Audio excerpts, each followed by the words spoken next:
할렐루야. 자, 옆에 있는 분들과 서로 눈으로 인사하며 축복하겠습니다. 복음의 능력을 누리시길 바랍니다. 예수님의 십자가의 승리는 당신의 승리입니다. 하나님은 당신을 사랑하십니다. 하나님은 당신을 성공시켜 주십니다.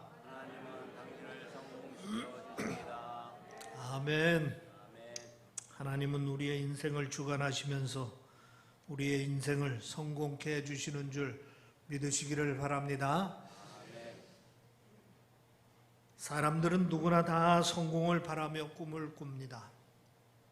그리고 성공하기 위해서 오늘도 나름대로 최선을 다합니다. 그런데 당신은 성공을 했습니까? 하고 물으면은 자신 있게 대답하는 사람이 많지 않습니다.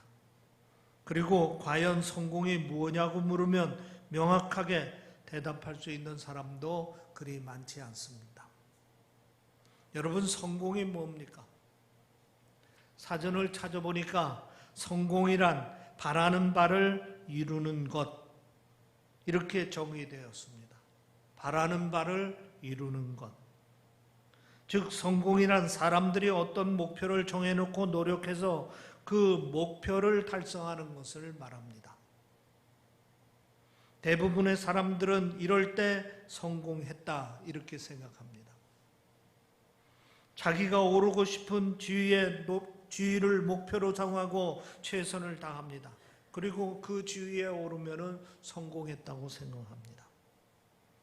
자기가 손에 쥐고 싶어하는 재산을 목표로 정하고 열심히 노력해서 그 재산을 손에 쥐게 되면 성공했다고 생각합니다.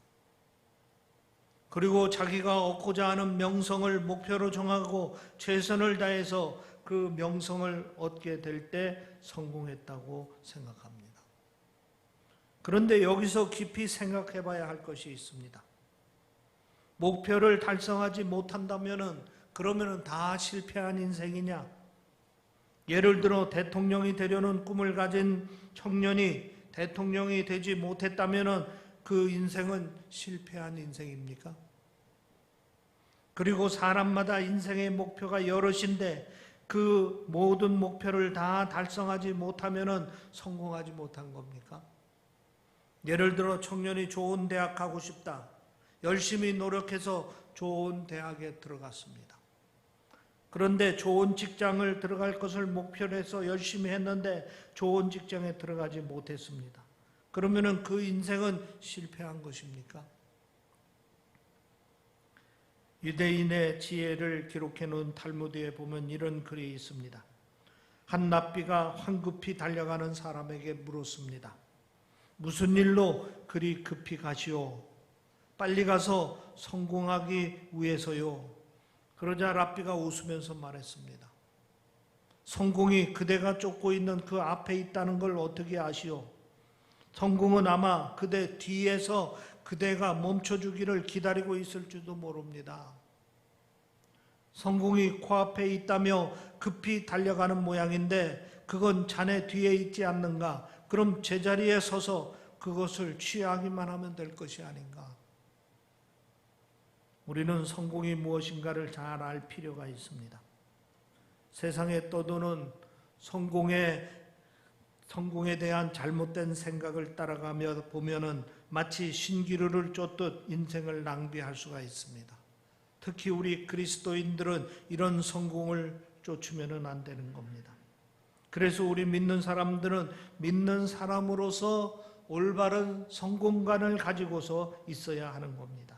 성경의 기초에서 그리스도인으로서 성공이 무엇인지를 바르게 이해를 하고 있어야 한다 하는 얘기입니다. 그러면 성경이 가르쳐주는 성공이란 무엇입니까? 우선 우리가 분명히 해야 할 것이 있습니다. 성경에는 성공이라는 단어가 한 번도 안 나옵니다. 성공이란 단어는 인본주의 발상에서 만들어진 말이기 때문입니다. 다시 말해서 우리가 우리 인생을 스스로 좌지우지할 수 있다고 생각하면서 만들어진 말이 성공이라는 말입니다. 성경에는 오늘 우리가 성공이라는 뜻으로 사용하는 말들이 여러 나옵니다. 결과적으로 우리가 바라는 것을 이룬다는 뜻의 말들이 나옵니다. 이런 말씀을 기초로 성경이 말씀하는 성공이 무엇인가를 이 시간 살펴보겠습니다. 우선 첫째, 성공은 하나님께서 주시는 것입니다. 이 점을 꼭 유념하시기 바랍니다. 성공은 하나님께서 주시는 것입니다. 내가 이루는 것이 아니라 하나님이 주시는 것이다 하는 것입니다.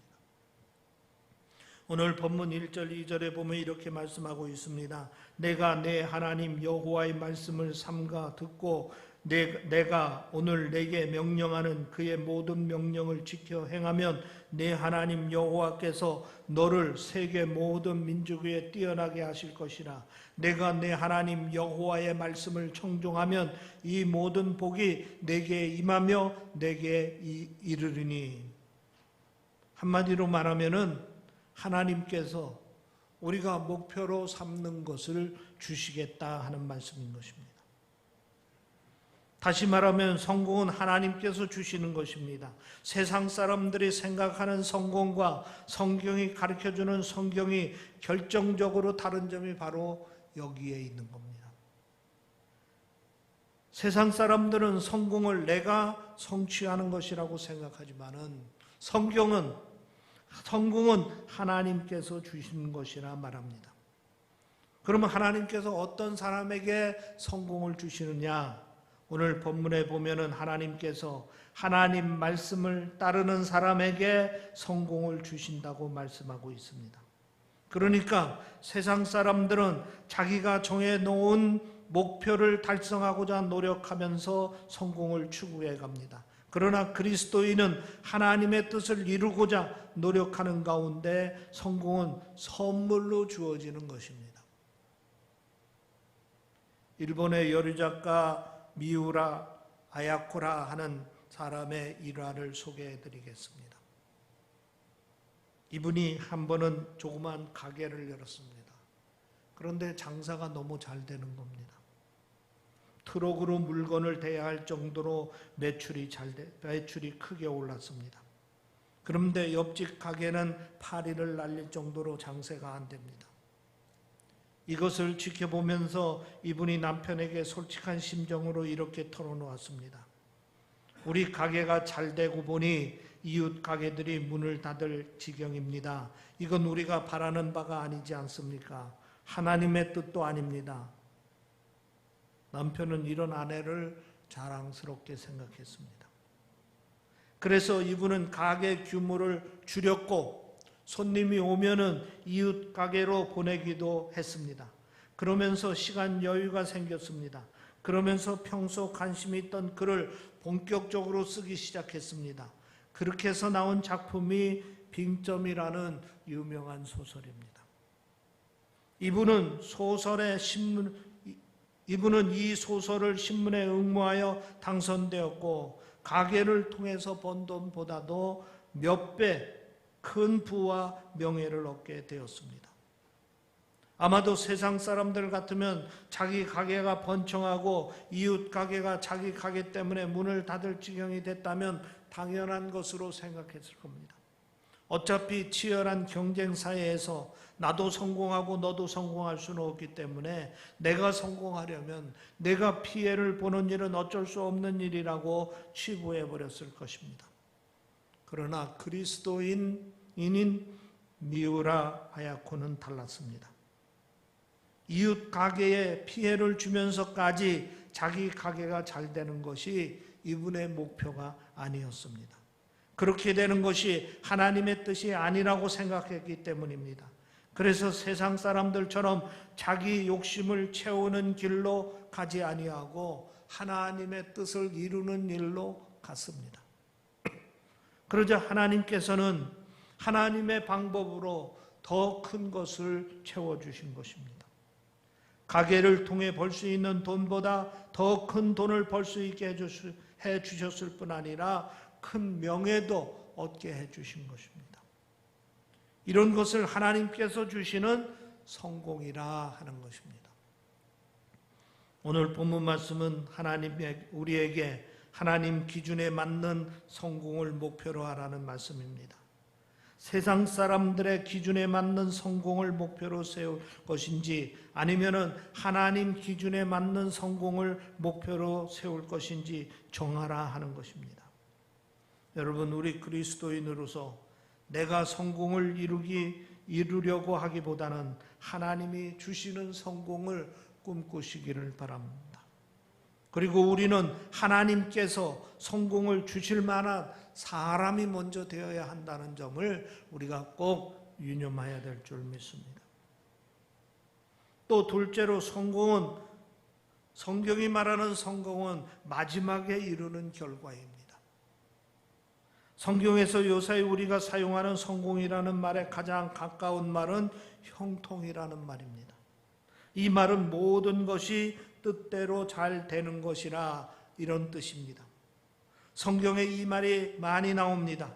성경에서 형통한 사람을 대표적으로 인물을 꼽는다면 요셉을 들 수가 있습니다. 창세기 39장에 형통이라는 말이 3번이나 나오는데 이 말이 다 요셉을 설명하는 데 쓰였습니다. 성경에 이렇게 한 장에 한 사람을 설명할 때 형통이라는 말이 많이 나오는 데는 다른 곳에서 예를 찾아볼 수가 없습니다. 그래서 형통을 이해하려고 할 때 요셉을 살펴볼 필요가 있습니다. 창세기 39장 2절에 보면 이렇게 기록되어 있습니다. 여호와께서 요셉과 함께 하심으로 그가 형통한 자가 되어 그의 주인 애굽 사람의 집에 있으니, 여호와께서 요셉과 함께 하심으로 그가 형통한 자가 되어 그의 주인 애굽 사람의 집에 있으니, 지금 요셉이 애굽의 보디발이라는 친위대장 집에 팔려가서 그 집의 노예가 되었습니다.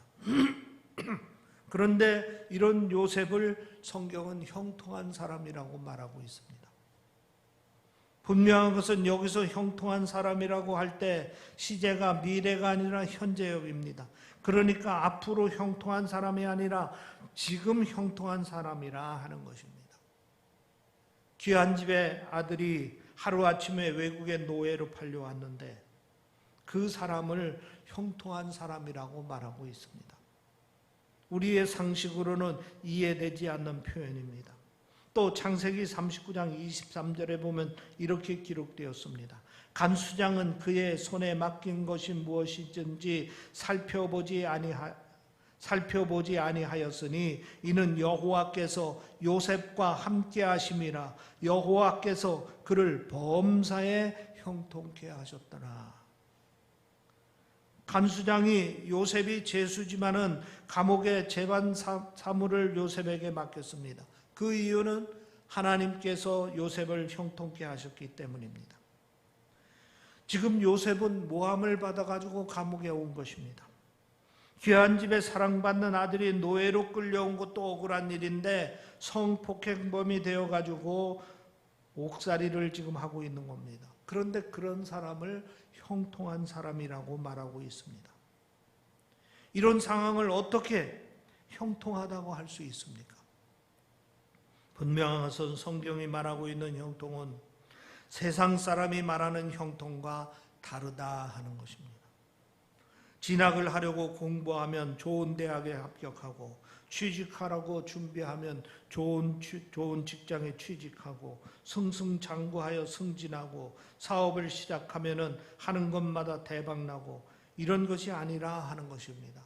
다시 말해서 성경이 말하는 형통은 내가 바라는 대로 일이 잘 풀리는 것을 말하는 것이 아니라, 성경에서 말하는 형통은 뭡니까? 바로 하나님께서 바라시는 대로 일이 잘 풀리는 것을 말합니다. 이스라엘 백성을 애굽으로 이주시키기 위해 하나님의 뜻이 요셉을 통해서 차질 없이 잘 이루어지는 것을 형통하다 말씀하고 있는 겁니다. 또 요셉이 원망하거나 불평하지 아니하고 하나님의 뜻에 순종해서 노예로 끌려오고 옥에 죄수로도 들어가는 과정을 잘 수행하고 있는 것, 그것을 형통하다고 말하고 있는 겁니다. 물론 하나님의 뜻은 요셉이 노예가 되고 억울한 죄수로 생을 끝나는 것이 아닙니다. 이것들은 하나의 과정일 뿐입니다. 결국 하나님께서 어떻게 하셨습니까? 요셉을 애굽의 총리가 되도록 하셨습니다. 그래서 부와 권세와 명예를 다 얻게 하셨습니다.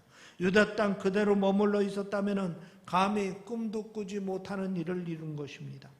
이렇게 요셉을 높여주셔서 이스라엘 백성을 애굽으로 이주시키려는 하나님의 뜻을 이루어 가셨습니다. 바로 이것이 형통입니다. 형통의 열매는 마지막에 나타납니다. 과정에는 별의별 일이 다 일어났습니다.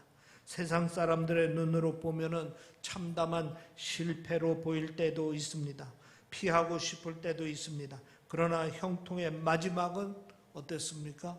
아주 멋있었습니다. 영국 속담에 이런 말이 있습니다. He left best, who left last. 마지막에 웃는 자가 가장 잘 웃는 자라 하는 말입니다. 그러니까 마지막에 웃는 자가 진짜 승자요 성공한 사람이라 하는 말입니다. 하나님께서 주시는 성공은 마지막에 웃게 하시는 성공입니다. 마치 농부가 봄과 여름 긴 시간 땀 흘려 수고한 뒤 가을이 깊어진 뒤에야 과일을 따는 것과 같습니다.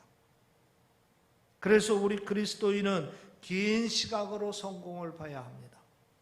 내 뜻을 이루어지는 것보다는 하나님의 뜻이 이루어지는 것, 이것이 성경이 얘기하고 있는 성공을 말하고 있는 것입니다. 세 번째로 성공은 모두에게 유익을 끼치는 겁니다. 우리가 아브라함을 믿음의 조상이라고 부릅니다. 아브라함의 믿음이 우리의 믿음이 아브라함으로부터 전수되었습니다. 그리고 우리가 아브라함의 믿음을 본받아야 합니다. 더 나아가서는 아브라함이 보여준 삶을 따라서 살아야 하는 것입니다. 사실 아브라함의 삶은 믿음으로 성공한 삶입니다. 우상을 섬기는 땅에서 세상적 성공을 추구하던 삶을 뒤로 하고 하나님께서 약속하신 가나안 땅으로 이주했습니다. 그리고 그곳에서 믿음대로 살면서 믿음의 사람들이 추구할 성공을 이루었습니다. 창세기 12장 2절에 보면 이렇게 기록하고 있습니다. 내가 너로 큰 민족을 이루고 내게 복을 주어 내 이름을 창대케 하리니 너는 복이 될지라. 너는 복이 될지라. 하나님께서 아브라함에게 복을 주시겠다는 것입니다. 그리고 아브라함의 이름을 창대케 해주시겠다는 것입니다. 결과적으로 보면은 세상 사람이 이루고자 하는 성공, 바로 그것을 이루어 주겠다 하는 겁니다. 그런데 아브라함의 성공은 세상 사람들이 이루고자 하는 성공과 다릅니다. 창세기 12장 3절 하반에 보면 이렇게 되어 있습니다. 땅의 모든 족속이 너로 말미암아 복을 얻을 것이라. 너로 말미암아 복을 얻을 것이라. 아브라함이 이루게 될 성공은 다른 사람이 아브라함 때문에 복을 받는 것을 말합니다. 아브라함이 이루게 될 성공은 자기만 복을 누리는 것이 아니라 다른 사람들이 함께 복을 누리는 것, 이것을 성공이라고 얘기합니다. 우리 그리스도인이 추구해야 될 성공이 이런 것입니다. 바로 다른 사람들에게 유익을 끼치는 성공입니다. 나 때문에 내 주변 사람이 유익하고, 나 때문에 나도 모르는 사람들이 유익하고, 나 때문에 모든 사람이 유익을 얻는 그런 성공입니다. 한국인으로서 미국에서 최고위직에 올랐던 강영우 박사가 있습니다. 이분은 시각장애인으로 백악관 정책 차관 보에 올라 3년을 근무했고 신임을 받아서 재임까지도 했습니다. 이분이 자신의 경험을 살려서 젊은이들에게 교훈을 주겠다고 쓴 책이 도전과 기회라는 책이 있습니다. 강영우 박사는 이 책에서 성공적인 요인을 3가지를 이야기하는데 능력, 인격, 그리고 헌신을 말하고 있습니다. 능력과 인격이 성공의 요인이라 이것은 모든 사람들이 다 이해할 수 있습니다. 그러나 헌신이 성공의 요인이라는 점은 이분이 주장하는 독특한 점 중에 하나인 것입니다. 이 책에 이런 말이 나옵니다. 한국 사람들은 자녀에게 배워서 남주나라는 말을 많이 합니다. 너 자신이 잘되기 위해 공부하라 하는 것을 의미합니다. 그러나 사실 공부는 배워서 남주는 것입니다. 미국 인재들은 어릴 때부터 남을 위해 공부하고 일하면 결과적으로 자기도 성공하게 된다 하는 말을 들으며 성장을 합니다. 그리스도인인 강영우 박사는 성공의 요인으로 헌신을 강조하고 있습니다. 남에게 유익을 끼치는 성공이야말로 진정한 성공으로 본 것입니다. 우리 믿음의 사람들은 이렇게 남들에게 유익을 끼치는 성공을 추구하며 살아야 하는 것입니다. 나만 유익한 것이 아니라 나로 하여금 다른 사람들까지도 유익할 수 있는 그것이 진정한 의미의 성공이다 하는 얘기입니다. 여러분, 하나님께서 우리가 세상 사는 동안 성공하기를 바라십니다. 그런데 내가 바라는 성공이 아니라 하나님이 바라는 성공이 이루기를 바랍니다. 하나님이 바라는 성공은 어떤 성공입니까? 성공이란 하나님께서 주시는 것이라는 점을 명심하라고 그랬습니다. 내가 이루려 하기보다는 하나님의 뜻을 따르는 도중 하나님께서 이루어 주시는 성공을 소망하라 하는 얘기입니다. 그리고 성공은 마지막에 이루는 결과입니다. 과정이 힘들고 어려울 수 있습니다. 과정에서 실패한 것 같이 보일 수도 있고 악인이 더 성공하는 것처럼 보여도 흔들리지 말고 묵묵히 모든 것을 협력하여 선을 이루는 하나님의 결과를 보아야 하는 것입니다. 그리고 성공은 나만 위한 것이 아니라 모두에게 유익함을 주는 것이 되어야 합니다. 여러분의 인생이 스스로 이루는 것이 아니고 하나님이 주시고 끝이 형통하고 많은 사람들에게 유익함을 주는 성공적인 인생이 되기를 주님의 이름으로 축원합니다. 기도하겠습니다. 아멘. 할렐루야. 아버지 하나님, 우리의 인생을 선하심으로 인도해 주시니 감사합니다. 우리의 인생을 복되게 해 주시니 아버지 하나님 감사합니다. 하나님께서 우리를 축복하여 주시어서 하나님의 뜻을 이루는 인생이 될 수 있도록 인도하여 주시옵소서. 우리의 인생의 목표가 나의 뜻을 이루는 것이 아니라 하나님의 뜻을 이루고자 힘쓰는 인생이 될 수 있도록 인도하여 주시옵소서. 하나님의 뜻을 이루고자 노력하는 가운데에 하나님께서 우리를 크게 이루시고 귀하게 쓰시고 또 큰 일을 감당하게 하시는 성공을 이룰 수 있도록 축복하여 주시옵기를 간절히 원하옵나이다. 또 나만의 유익이 아니라 나의 인생을 통하여서 더 많은 사람들에게 유익함을 주고 더 많은 사람들에게 좋은 영향력을 줄 수 있는 인생을 살 수 있도록 인도하여 주시옵소서. 때에 따라서는 힘들고 어렵고 고통스러울 때도 있습니다. 때에 따라서는 실패인 듯 보일 때도 있습니다. 그러나 하나님께서 선하심으로 인도하심을 믿고 흔들리지 아니하고 굳건하게 하나님의 결과를 바라보며 쫓아가는 우리들이 될 수 있도록 인도하여 주시옵소서. 그리하여 마지막에 크게 이루고 하나님께 영광 돌리고 모든 사람들에게 기쁨을 이루는 복된 인생을 살 수 있도록 주여 축복하여 주시옵소서. 이 제단을 섬기는 성도들을 주께서 축복하여 주시어서 저들의 인생 하나하나가 모두가 다 복을 받는 인생이 될 수 있도록 축복하여 주시고 저들의 인생 하나하나가 하나님의 영광을 돌리는 인생이 될 수 있도록 주여 축복하여 주시옵소서. 특별히 자녀들을 복되게 하시어서 자녀들이 하나님께 기름같이 쓰임받고 기둥같이 쓰임받는 아들들, 딸들이 될 수 있도록 인도하여 주시옵소서. 나 한 사람의 인생을 위해서 사는 것이 아니라 나 한 사람의 인생을 통하여서 더 많은 사람들에게 유익함을 주는 인생을 살 수 있도록 인도하여 주시옵소서. 감사하며 우리 주 예수 그리스도의 이름으로 기도하옵나이다. 아멘.